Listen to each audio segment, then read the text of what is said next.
Hello hello! Dans cette vidéo, je vais vous montrer comment je fais mes baby boomers au airbrush, il n'y a rien de plus simple. Donc je commence par une base de rose, là c'est le 752 de Venalisa. J'utilise évidemment mon airbrush et là c'est une petite nouveauté, ce sont les produits Favai. Donc ce sont des produits qui sont faits spécifiquement pour le airbrush, ils se catalysent et n'ont pas besoin d'être dilués, par contre il faut vraiment bien les secouer. Ensuite on verse quelques gouttes dans son godet et on va faire buller pour bien mélanger en bouchant la sortie d'air. Je fais quelques tests sur mon gant pour pouvoir faire les réglages de mon airbrush. J'ai choisi mon gant simplement parce qu'il était noir et que du blanc sur du sopalin blanc, je n'aurais pas bien vu le résultat. J'ai un petit peu plus de mal avec les produits blancs de Favai parce que je trouve qu'ils font quand même des projections. Mais bon, sur le baby boomer ça se voit pas donc c'est pas gênant. Je fais des gestes donc comme vous le voyez de haut en bas pour bien diffuser le produit du airbrush, que ce soit bien homogène, bien fondu.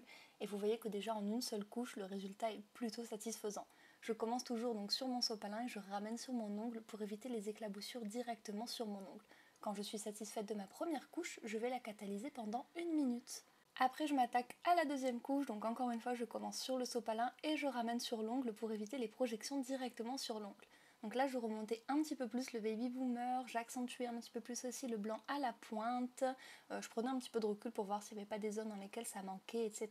Et quand je suis enfin satisfaite du résultat de mon baby boomer, je peux le catalyser. Et franchement au airbrush en seulement 2 couches je trouve le résultat top.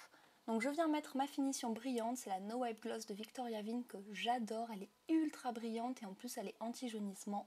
Et voilà le résultat. J'avais fait exactement la même chose sur un nuancier transparent. Bon, par contre, le problème avec le transparent, c'est qu'on voit vraiment beaucoup les projections. C'est pas trop gênant parce que ça, je m'en sers vraiment juste pour choisir les couleurs que j'utilise en dessous, donc pour le superposer sur d'autres nuanciers. Mais bon, c'est un petit peu frustrant quand même. En tout cas, j'espère que la vidéo vous aura plu, que ça aura pu vous rendre service. N'hésitez pas à me le dire dans les commentaires et je vous souhaite une bonne journée et je vous dis à dimanche prochain.